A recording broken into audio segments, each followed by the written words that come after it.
Welcome to Stage 3 of Desafio Ruta 40 2024. The sun rising on what is expected to be a crucial day for the overall contenders.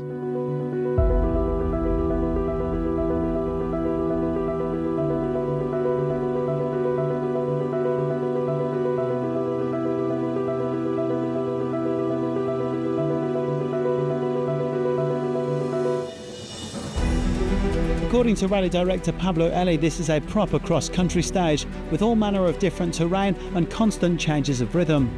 The special is 341 kilometres, almost exclusively off-road, and it will provide a much sterner test in terms of navigation.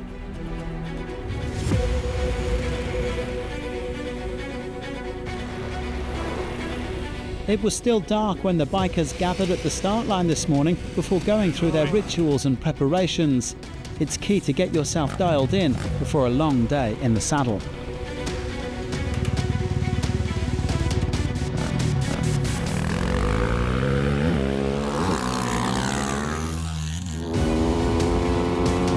Unfortunately, today spelled the end of the rally for Sam Sunderland.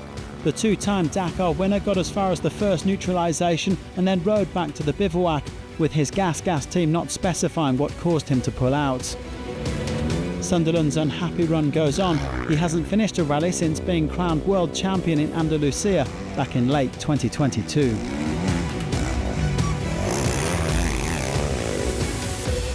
Ross Branch has been flying under the radar somewhat this week as he looks to ensure that he comes away from Ruta 40 with some solid points in the World Championship.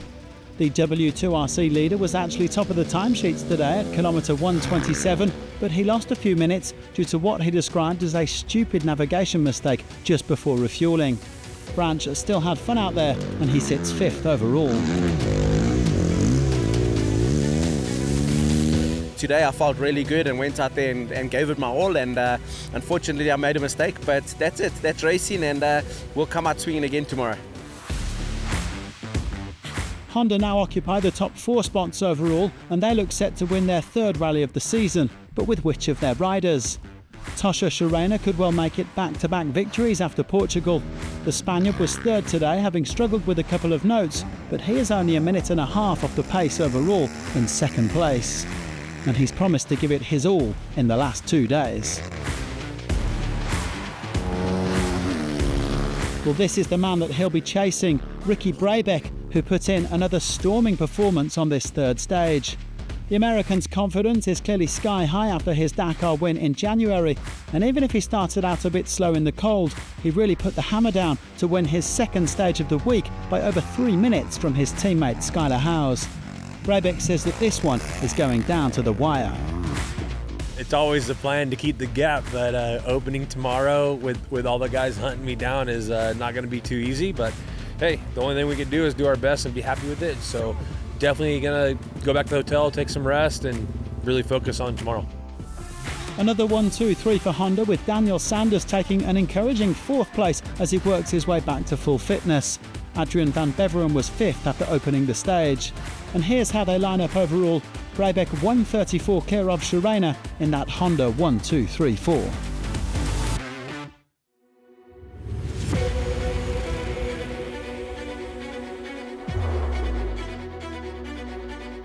As if Honda weren't dominating enough in RallyGP, they're also on top in Rally 2. Romain Dumontier has joined the team as a non-official rider and says his new bike is absolutely fantastic.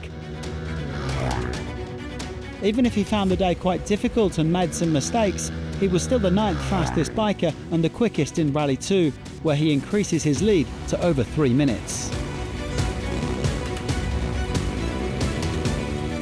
But his main rival in the championship, Bradley Cox, is determined to keep fighting until the bitter end.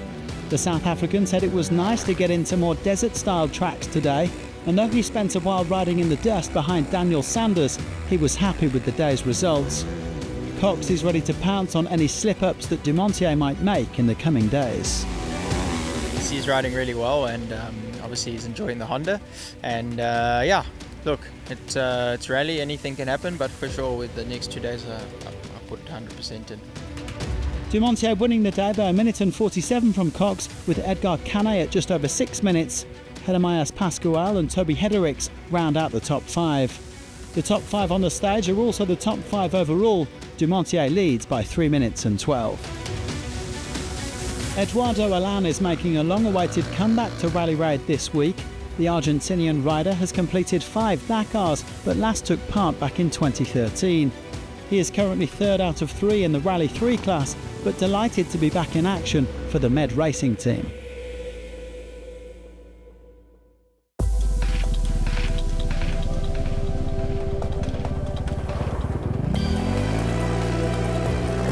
Manuel Andújar continues to dominate in the quads. In his very last outing in the class, the 2-time Dakar champion is determined to enjoy himself as much as possible. He pushed all the way today in what he described as a real Rally Raid stage and won by over 12 minutes from Australia's Cooper Van Vliet. He's also looking forward to visiting La Rioja tomorrow, but knows he has a job to do. Every time La Rioja is wonderful for race. I am very excited to go, but also we need to keep the calm because we make a big gap right now, so we need to finish every stage. Andújar in a league of his own, with Van Vliet coming in 2nd ahead of the rally's first overall leader, Facundo Viel, and his brother Nano. With 2 stages to go, Andújar leads Facundo Viel by over half an hour.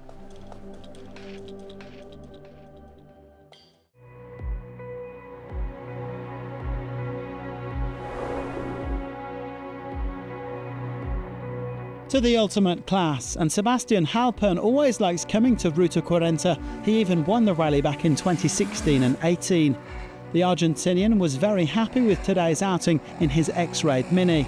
He enjoyed the variety of terrain, the riverbeds, chots, fesh, gravel and sand, and he finished inside the top 5.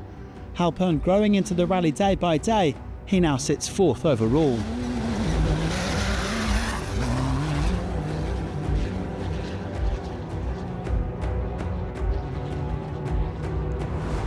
Yazeed Al-Rajhi is potentially 2 days away from another prestigious overall win. He just needs to keep things smooth in that overdrive racing Toyota Hilux.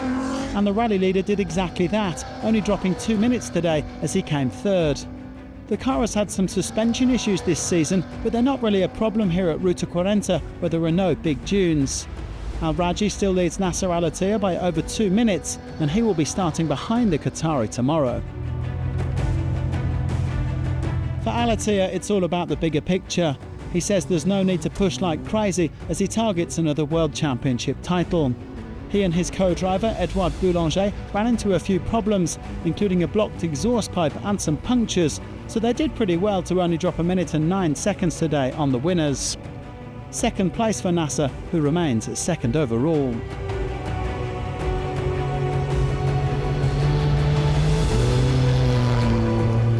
The stage victory went to Seth Quintero.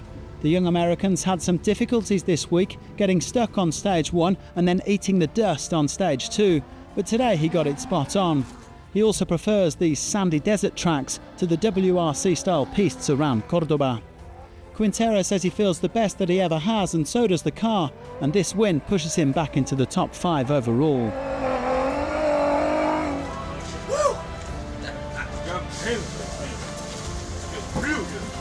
I gave it 110% and really didn't have much more left in the tank. I knew we were down at the transfer and wasn't going to let these guys win today. I needed one. So, yeah, it feels good to get one. Under 7 minutes separating the top 5 today, with yesterday's stage winner Lucas Moraes coming 4th. That's a 2nd stage victory in this class for Quintero after Abu Dhabi. Al-Rajhi still on top though by 2 minutes and 21 from Attiyah.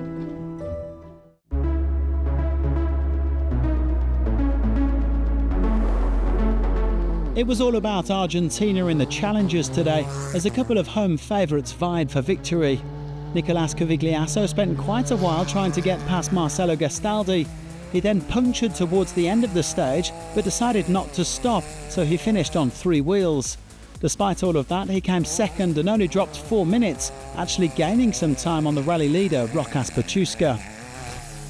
Nazareno Lopez came to this rally in a Hilux 8 years ago after doing 2 editions of the Dakar, but this is his first experience in the BBR Taurus. Well, Nasser is clearly a fast learner because he stormed to victory today on what he described as the first proper stage of the week. He and co-driver Alessandro Cisterna are nearly an hour back overall, but this was still a sensational performance. For us, it's the first race with this car. The first two stages we had some problems. Today was everything perfect.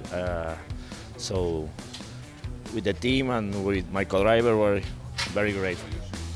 Baciuszka looked on course for the win until the halfway point of the stage when he suffered a puncture and lost several minutes. The Lithuanian ended up in 5th, and he has seen his overall lead to Cavigliasso cut to 5 minutes and 55. Everything still to play for.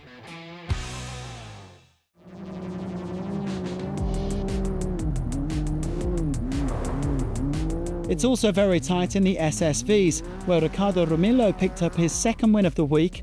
The Spaniard was promoted to first after Sebastian Guayasamín incurred penalties 2 days ago, and with his success today, he's our new overall leader. As Romillo says, if you don't try to win, nothing happens, and he is looking forward to picking up his W2RC winners medal later tonight. The best news for me is in the 8 o'clock, the wheel 8. We have the ceremony for the medals, and today come back in the podium. Is nice for us.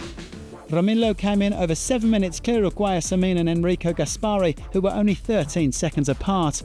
Rebecca Bussi and Claude Fournier complete the top 5. With 2 stages to go, the top 3 are separated by just over 4 minutes.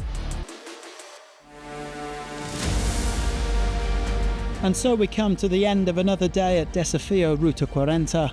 The rally has set up shop at the Villicum circuit in San Juan, which hosted last year's international 6 days enduro. And it's from here that the riders and drivers will head into the potentially decisive 4th stage to La Rioja. Join us for that tomorrow, and thanks for watching.